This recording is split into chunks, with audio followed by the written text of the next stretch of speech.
তুমি কি এমন কোনো সমস্যায় পড়েছ যেটার কোনো সমাধান খুঁজে পাচ্ছ না? তোমার জীবনে কি বারবার ব্যর্থতা আসছে? ভালোবাসা হারিয়ে গেছে, অর্থ নেই, সম্মান নেই, আর আছে শুধু অশান্তি? তবে আজকের এই ভিডিওটি তোমার জন্য, কারণ শ্রীকৃষ্ণ নিজে বলেছিলেন যে জীবনকে বোঝে সে কখনো হারে না, আর যে আমায় বোঝে তার জীবনেই আলো জ্বলে। এই ভিডিওতে তুমি শুনবে শ্রীকৃষ্ণ কি বলেছিলেন জীবনের প্রতিটি সমস্যার সমাধান হিসেবে, নিজের মুখে, নিজের বাণীতে। ভিডিওটা শেষ পর্যন্ত শুনো, কারণ শেষের দিকে এমন কিছু বলা হবে যেটা হয়তো তোমার জীবনের পথই পাল্টে দেবে। আর যদি হৃদয় থেকে অনুভব করো হ্যাঁ এটা ঠিক কথা, তাহলে কমেন্টে একবার লিখো রাধে রাধে। চলুন বলি মানসিক অশান্তি ও বিষণ্ণতা থেকে মুক্তির উপায় কি। শ্রীকৃষ্ণ বলছেন মন যখন স্থির নয় তখন মানুষ নিজের সবচেয়ে বড় শত্রু হয়ে ওঠে, আর মন যখন নিয়ন্ত্রিত তখন সেই মনই পরম বন্ধু। মানুষের জীবনের সবচেয়ে বড় যুদ্ধ হয় নিজের মন নিয়ে। বাইরের শত্রু যতই শক্তিশালী হোক না কেন, যদি নিজের মন শান্ত থাকে তাহলে মানুষ সব জয় করতে পারে। কিন্তু মন যদি উত্তাল হয়, বিষণ্ণতায় ডুবে থাকে, তাহলে অজেয় হয়ে যায় ক্ষুদ্রতম বাধাও। এখন প্রশ্ন, কেন আমরা বিষণ্ণ হই? শ্রীকৃষ্ণ বলছেন বিষণ্ণতা আসে তখনই যখন তুমি ভবিষ্যতের চিন্তায় নিজেকে গিলে ফেলো, কিংবা অতীতের দুঃখকে বারবার মনে রাখো। এর সমাধান কি? যে ব্যক্তি কর্ম করে কিন্তু ফলের আশা ছেড়ে দেয় সেই প্রকৃত সুখী, কারণ তার মন ভবিষ্যতের চিন্তায় ব্যস্ত নয়, বরং বর্তমান মুহূর্তে শান্ত। বাস্তব উদাহরণ, তোমার এক বন্ধু হয়তো চাকরির ইন্টারভিউ দিল। সে দুশ্চিন্তায় রাতে ঘুমাতে পারছে না, হবে তো, না হলে কি হবে? এভাবেই মন অশান্ত হয়। কিন্তু যদি সে ভাবে আমি আমার দায়িত্ব পালন করেছি, বাকিটা ভগবানের ইচ্ছা, তাহলে এই শান্তি আসে। মন শান্ত রাখার উপায়, শ্রীকৃষ্ণের উপদেশ অনুসারে প্রত্যেক দিন ভোরে 10 মিনিট নিঃশব্দে নিজের শ্বাস প্রশ্বাসের দিকে মন দাও। মন স্নিগ্ধ হবে। নিজেকে বলো আমি কর্ম করব, ফল ভগবানের হাতে ছেড়ে দেব। নিজের ব্যর্থতা নিয়ে নয়, আজ কি করছো সেটা নিয়ে ভাবো। অমুক আমার সাথে এমন করেছিল, এই ভাবনা থেকে নিজেকে মুক্ত করো। অতীত নিয়ে পড়ে থাকলে বর্তমানের আনন্দও মুছে যায়। বিশ্বাস করো মন তোমাকে কখনো ঠকাবে না, যদি তুমি তাকে শান্ত রাখো। শ্রীকৃষ্ণ বলছেন তুমি যদি নিজের মনকে জয় করতে পারো তবে তুমি বিশ্বের রাজাও হতে পারো। মানসিক অশান্তি কাটানোর প্রথম ধাপ হলো নিজের মনকে বোঝা। কেন মন অশান্ত সেটাই যদি না জানো তাহলে শান্ত করবেই বা কিভাবে? তাই নিজেকে প্রতিদিন প্রশ্ন করো, আজ আমার মনকে শান্ত রাখতে আমি কি করলাম? এক সহজ কৌশল, প্রতিদিন শুতে যাওয়ার আগে 5টি ভালো জিনিসের কথা লিখে রাখো যা আজ তুমি পেয়েছো বা অনুভব করেছো। ছোট হলেও চলবে, এতে মন অভাব নয় আনন্দ খোঁজে। শ্রীকৃষ্ণের উপদেশ, আত্মবিশ্বাস, ধৈর্য ও নির্লোভ মন, এই 3টি গুণ যে অর্জন করতে পারে তার মন চিরকাল শান্ত থাকে। এবার বলি ভালোবাসার ব্যর্থতা ও হৃদয় ভাঙা সম্পর্কের সমাধান। শ্রীকৃষ্ণ বলছেন ভালোবাসা যদি সত্য হয় তবে সেটা কখনো হারিয়ে যায় না। যদি হারিয়ে যায় তাহলে তা মায়া ছিল, মমতা ছিল, কিন্তু প্রেম নয়। ভালোবাসায় মানুষ সবচেয়ে বেশি কষ্ট পায়। হৃদয়ে ভাঙা, প্রত্যাখ্যান, বিশ্বাসভঙ্গ, এই সব কষ্ট গায়ে লাগে না, মনে লাগে। আর মন যখন কাঁদে তখন তার ব্যথা কেউ বোঝে না, কিন্তু আমি তোমার কৃষ্ণ বুঝি। এখন প্রশ্ন, ভালোবাসা কেন ব্যর্থ হয়? কারণ আমরা যা পেতে চাই তাকে আঁকড়ে ধরি। আমরা চাই কেউ আমাদের ভালোবাসুক, কিন্তু সেই ভালোবাসা যদি প্রত্যাশার খাঁচায় বন্দী হয় তাহলে সে ভালোবাসা নয়, এক ধরনের চাহিদা। শ্রীকৃষ্ণ বলছেন যাকে ভালোবাসো তাকে মুক্তি দাও। যদি সে তোমার হয় সে ফিরে আসবেই, আর যদি না আসে তবে সে কোনো দিনই তোমার ছিল না। বাস্তব উদাহরণ, একজন যুবক তার প্রেমিকাকে সব কিছু দিত, সময়, আদর, ত্যাগ, কিন্তু একদিন সেই মেয়েটি চলে গেল। ছেলেটি ভেঙে পড়ল। কৃষ্ণের কথা মনে পড়ে, ত্যাগ করো, আঁকড়ে ধরো না। সে নিজেকে নতুনভাবে গড়ে তুলল। কয়েক বছর পর সেই মেয়েটিই ফিরে এলো, কিন্তু তখন ছেলেটি মুক্ত ছিল, নিজের প্রেমে পরিপূর্ণ। বাস্তব উদাহরণ, একজন যুবক তার প্রেমিকাকে সব কিছু দিত, সময়, আদর, ত্যাগ, কিন্তু একদিন সেই মেয়েটি চলে গেল। ছেলেটি ভেঙে পড়ল।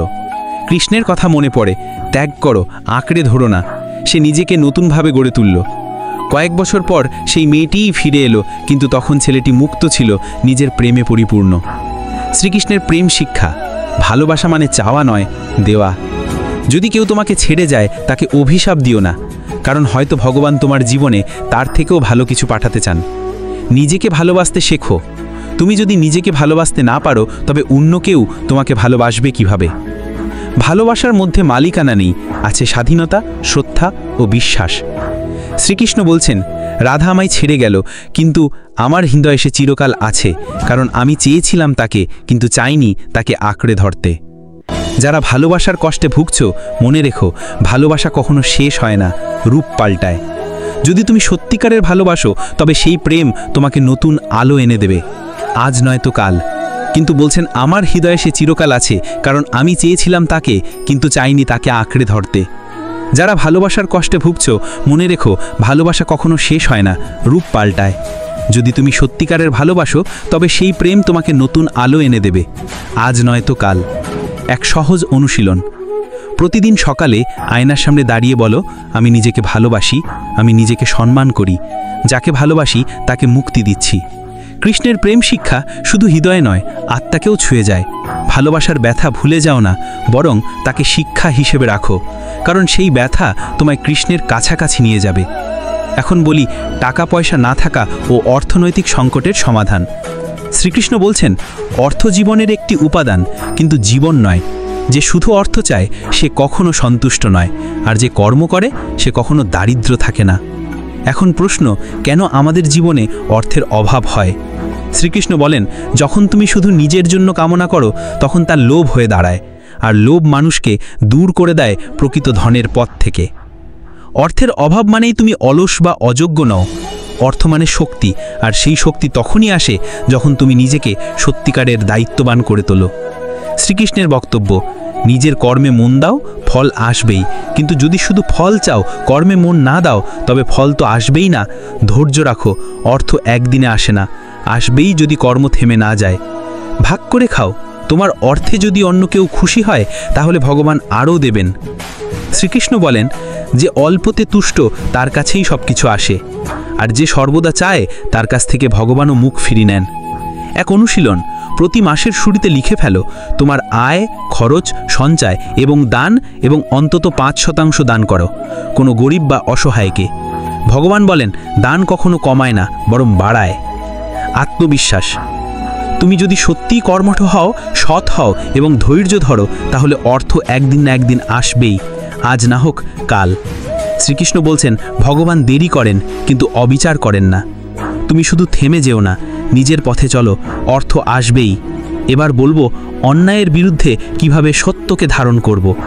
শ্রীকৃষ্ণ বলছেন, যদি তুমি ন্যায়ের পথে না দাঁড়াও তাহলে তুমি অন্যায়কেও প্রশ্রয় দাও, আর যদি চুপ থাকো তাহলে তুমি অন্যায়ের সহযোগী হয়ে পড়ো।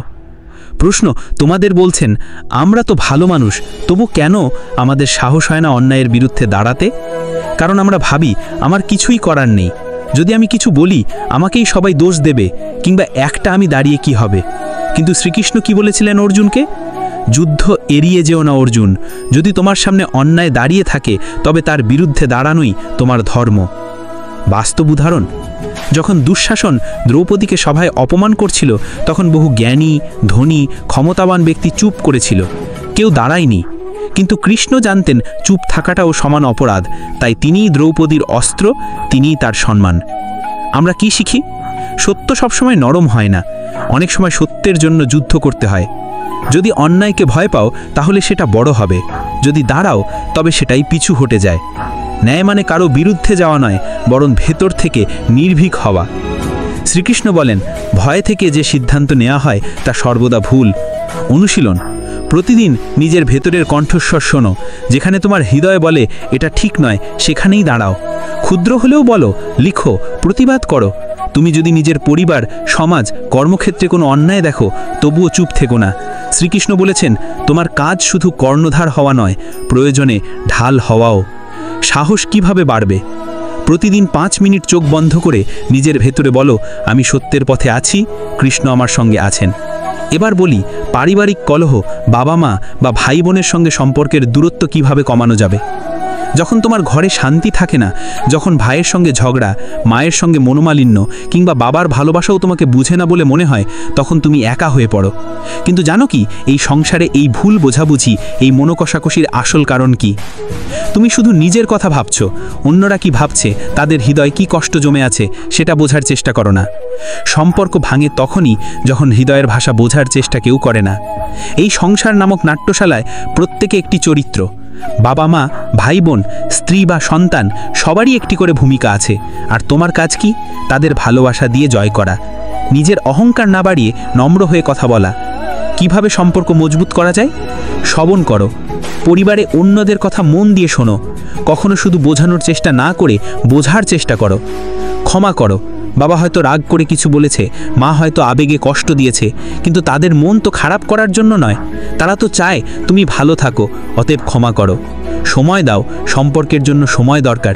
শুধু মোবাইল, কাজ, টিভি এগুলোর মধ্যে ডুবে গেলে মানুষটিকে হারিয়ে ফেলো। ভক্তি রেখো, বাবা মা দেবতুল্য, তাদের ভুল ত্রুটিও থাকলেও তাদের ভক্তি রেখো, বাবা মা দেবতুল্য, তাদের ভুল ত্রুটি থাকলেও তাদের হৃদয়ে তোমার জন্য যে ভালোবাসা আছে সেটার কোনো তুলনা হয় না। একটি ঘটনা শোনো। এক ছেলে মায়ের সাথে ঝগড়া করে বাড়ি ছেড়ে চলে গেল। অনেক বছর পর যখন সে ফিরে এলো, তখন মা আর নেই, কেবল মায়ের পুরানো চিঠি, যেখানে লেখা ছিল, বাবা, আমার জন্যে না হলেও নিজের জন্যে ফিরে আসিস, তোর অপেক্ষায় আছি। যখন কেউ বেঁচে থাকে তখন আমরা তাকে অবহেলা করি, আর চলে গেলে তখন কাঁদি, কিন্তু তখন কিছু করার থাকে না। তাই আজই, এখনই বাবা মাকে বলো, তোমাদের আমি ভালোবাসি। ভাই বোনের সঙ্গে যোগাযোগ করো, ভুল বোঝাবুঝি মেটাও। সম্পর্ক রাখে মানুষকে বেঁধে শক্ত করে। পরিবার ছাড়া জীবন একটা খালি মাঠ। প্রতিদিন ভগবানের কাছে এই প্রার্থনা করো, প্রভু, আমার হৃদয় যেন বিনয়ী হয়, সম্পর্কগুলো যেন ভালোবাসায় ভরে ওঠে, কাউকে আমি কষ্ট না দিই, আর কেউ আমাকে কষ্ট দিলে তা ক্ষমা করার শক্তি যেন আমার থাকে। যে ঘরে ভালোবাসা থাকে সে ঘরেই ভগবান বাস করেন, আর যে ঘরে অহংকার, অভিযোগ আর অভিমান, সে ঘরে শান্তি থাকে না।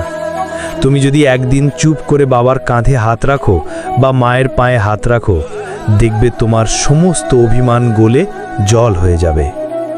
তোমার পরিবারের প্রতিটি সম্পর্কই একটি পুণ্য, তাকে ভেঙো না, গড়ে তোলো। যদি শ্রীকৃষ্ণের এই উপদেশ হৃদয়ে ছুঁয়ে যায়, তাহলে কমেন্টে লিখো, রাধে রাধে।